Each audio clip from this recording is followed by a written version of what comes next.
I know they're all tests, but sometimes I'm tired.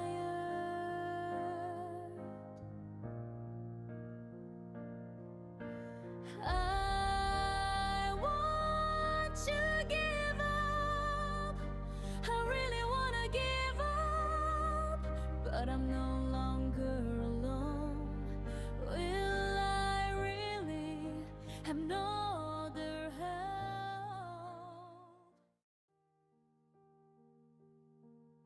I stared at my reflection in the cracked mirror of my tiny bathroom, barely recognizing the woman looking back at me. Dark circles shadowed my eyes, and my long curly black hair hung limp and tangled around my shoulders. 25 years old, and I looked like I'd lived twice that long. The pregnancy test sat on the edge of the sink, those two pink lines mocking me. Pregnant. My hands trembled as I gripped the counter. 3 weeks had passed since that night, the night my entire world collapsed. 3 weeks since I discovered what betrayal truly meant. I should back up. My story doesn't start there, though sometimes it feels like my life can be divided into before and after that evening. My name is Lucia Martinez, and for most of my adult life, I've been invisible. My sister Sarah and I lost our parents when I was 19, a car accident that left us orphans and struggling. Sarah, 3 years older and already more capable, landed on her feet. She got her degree, found a good office job, moved into a nice apartment in the better part of the city. Me? I bounced between part-time jobs, living in a cramped studio apartment where the heat barely worked, and my landlord, Mr. Elvis, knocked on my door every month like clockwork, demanding rent I could barely scrape together.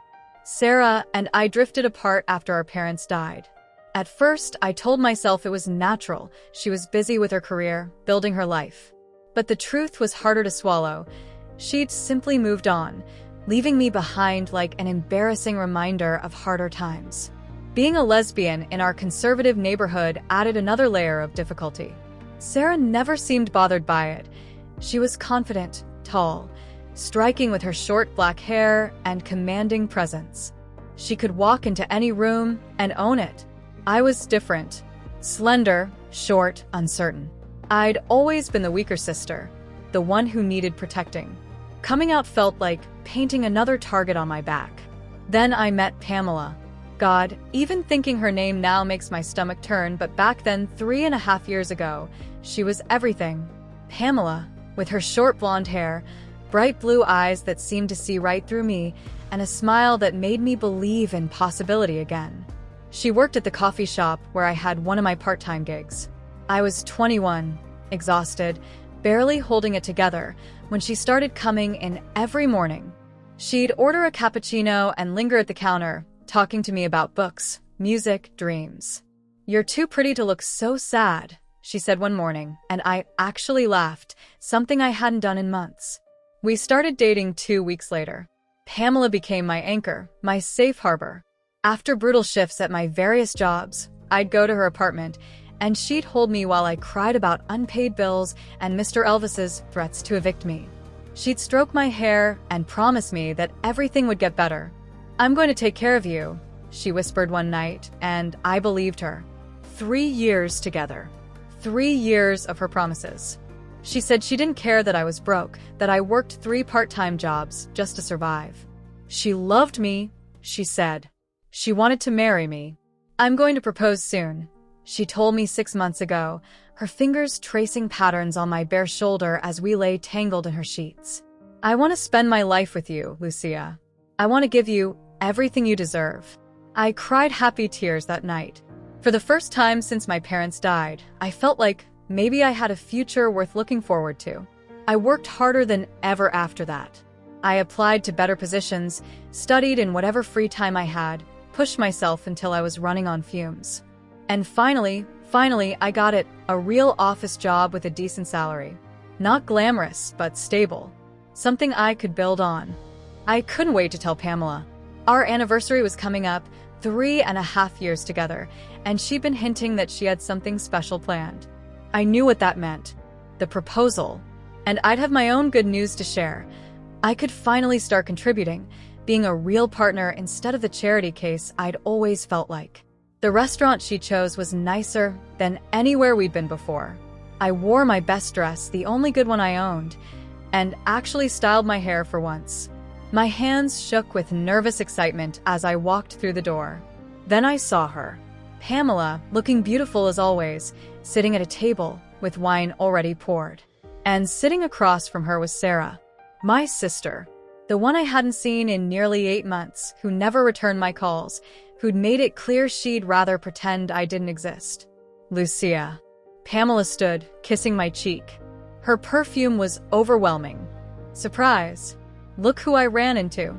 Sarah smiled at me, but it didn't reach her eyes. Hey, little sister. Long time. I stood frozen, confusion washing over me. What? What are you doing here? I invited her, Pamela said smoothly, pulling out my chair.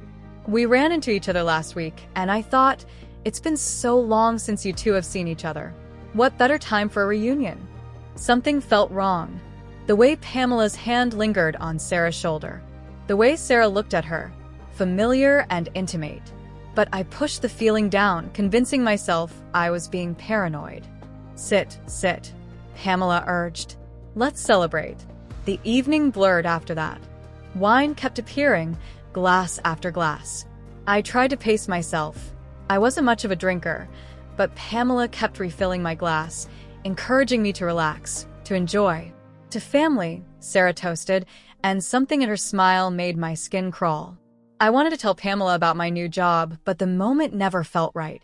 Sarah dominated the conversation, talking about her success, her apartment, her life. Pamela hung on every word, laughing at jokes that weren't funny, touching Sarah's arm in ways that felt too familiar.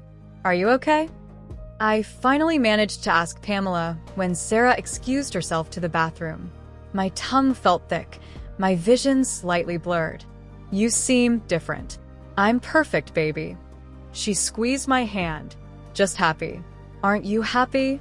I wanted to say no, that something felt terribly wrong, but the words wouldn't come. The room spun slightly. Later. I'm still not sure how much later. Pamela pressed a keycard into my hand. Room 412, she whispered, her breath hot against my ear. Go wait for me. I have a surprise. Come with me, I mumbled, standing unsteadily. Everything felt distant, dreamlike. Wrong. I need to say goodbye to Sarah first, Pamela said. Go ahead. I'll be right up. I should have refused. Should have recognized that something was very, very wrong. But I was so tired, so dizzy, and the promise of lying down seemed like the only thing that made sense. You have reached this point. Please subscribe for more. Thank you. The elevator ride is a blur in my memory. The hallway stretched endlessly. I fumbled with the keycard, finally getting the door open. The room was nice. Too nice for what we could usually afford. Another warning sign I was too impaired to notice. I collapsed onto the bed, my vision swimming. I'd wait for Pamela. She'd come, and everything would make sense.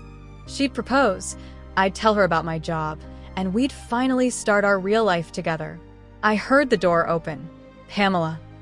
I mumbled, but the figure that approached the bed wasn't Pamela.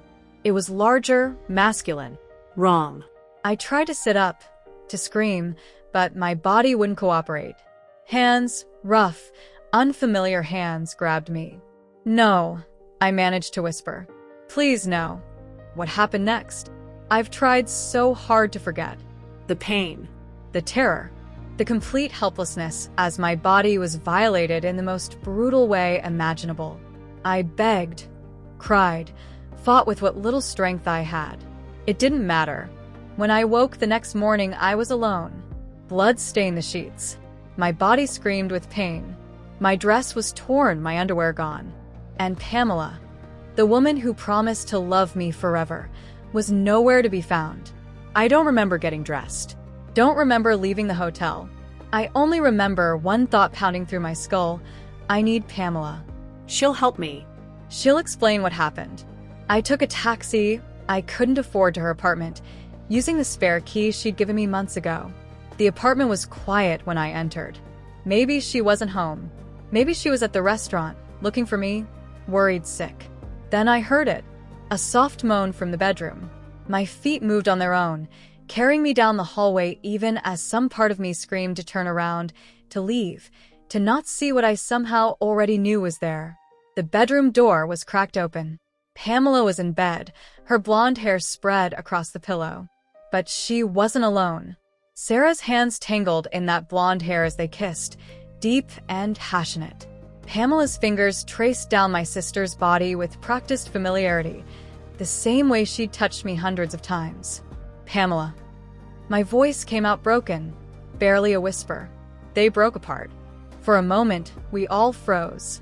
Then Pamela laughed. She actually laughed. "Oh, good," she said, not even bothering to cover herself. "You're alive." Sarah was worried we might have given you too much. Too much. I repeated stupidly. Nothing made sense. Sarah sat up, shameless. "The sedative in your wine, little sister. Had to make sure you'd cooperate." The room tilted. You drugged me?" "Well, we couldn't have you fighting off our little gift," Pamela said. She stretched languidly, like she didn't have a care in the world. "You're always so tense, Lucia. We thought you could use some loosening up." "You?" I couldn't breathe. Couldn't think. "You set me up. You had someone, you let him rape you?" Sarah finished casually. "Come on, don't be so dramatic. You probably enjoyed it. God knows you're desperate enough for attention. How could you?" Tears streamed down my face. "Pamela, you said you loved me. You said." "Oh, sweetie." Pamela's voice dripped with false sympathy. "Did you really think I could love someone like you? You're pathetic. Poor, weak, clingy. You were never anything more than a convenient distraction." "We've been together for 6 months," Sarah added, running her fingers through Pamela's hair possessively. "Since before she even started planning your little anniversary dinner. This has been in the works for a while." 6 months. While Pamela promised me forever she'd been with my sister. While she held me and let me cry on her shoulder, she was planning my destruction. Why? The word barely made it past my lips. Sarah's expression hardened. "Because you're an embarrassment. My pathetic failure of a sister, dragging down the family name with your poverty and your weakness. I wanted to teach you a lesson about your place in the world. And because it's fun," Pamela added with a shrug. "Watching you fall apart is genuinely entertaining. You're so trusting, so desperate to be loved. It was almost too easy." They turned back to each other, kissing again, touching each other while I stood in the doorway bleeding and broken, making it clear that I didn't even merit the dignity of waiting until I left. I ran. Out of the apartment, down the stairs, into the street. I ran until my lungs burned and my legs gave out, collapsing in an alley 3 blocks away. I vomited until there was nothing left, then curled into a ball on the filthy ground and sobbed. Everything I'd believed in, love, family, the possibility of happiness, shattered in those few terrible moments. I'd been used, betrayed, and violated by the people I trusted most. And for what? Entertainment. A lesson. Because I was weak and poor and foolish enough to believe that someone could actually love me. The next 3 weeks were mechanical. I went through the motions of living without actually being alive. I showed up for my first day at the new office job, the one I'd been so excited to tell Pamela about, and went through the orientation in a fog. My supervisor, Mrs. Park, kept asking if I was okay, and I kept nodding, lying through my teeth. I was not okay. I would never be okay again. I worked. I came home to my tiny apartment, stared at the ceiling, repeated. I didn't eat much. Couldn't stomach it. The weight fell off my already slender frame. Mr. Elvis knocked on my door for rent, and I handed him cash without meeting his eyes. I blocked Pamela's number. Sarah's too, though she never tried to contact me anyway. I deleted all our photos, threw away everything that reminded me of her. Tried to excise the past 3.5 years from my memory like a surgeon removing cancer. It didn't work. I still woke up gasping from nightmares, sometimes about that night in the hotel room, sometimes about finding them together, sometimes both blending into one endless horror. Then came the morning I threw up for the 3rd day in a row. At first, I thought it was stress. Trauma. my body's way of processing what had happened. The pregnancy test said otherwise. I bought 3 more, convinced the first was wrong. They all showed the same result. Pregnant. From him.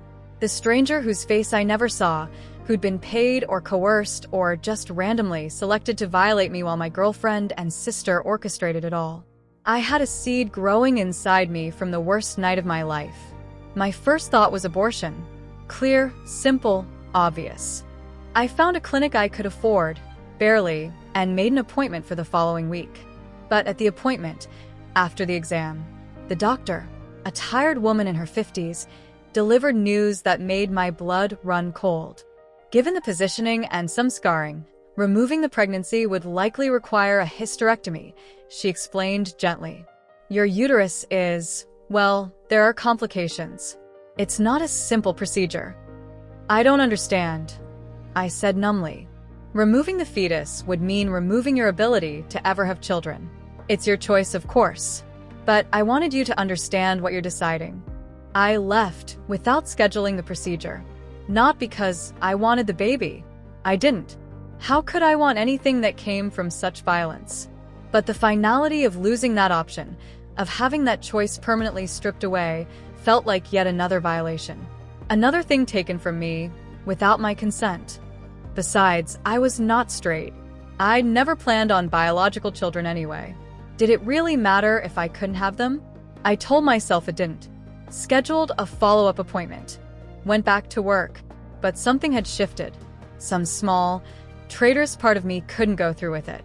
Every time I tried to convince myself to just do it, get it over with, my hand would drift to my still flat stomach and I'd freeze. It wasn't the baby's fault. That thought kept circling through my head. None of this was the baby's fault. So I did nothing. Days turned into weeks. The nausea got worse.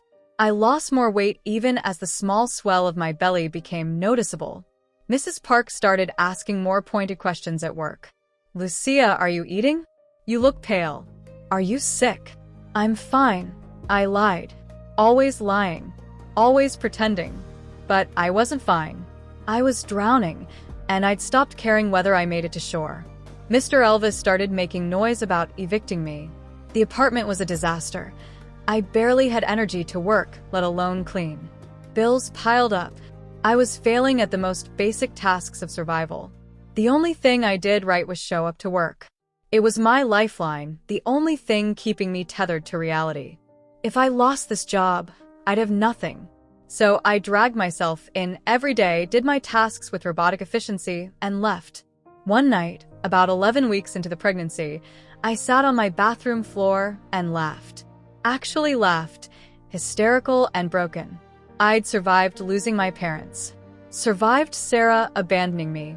Survived poverty and loneliness and coming out in a world that didn't want me. But this might actually be what broke me. I was carrying the child of my rapist, abandoned by everyone I'd ever loved, barely keeping a roof over my head. What kind of mother could I possibly be? What kind of life could I offer a child when I couldn't even take care of myself? I'm sorry, I whispered to my stomach. I'm so sorry. You deserve better than me. The next day at work, everything came crashing down. I was in the middle of filing reports when the room started spinning. I grabbed the desk, trying to steady myself, but my vision tunneled. Lucia? Someone's voice, distant and concerned. Then nothing.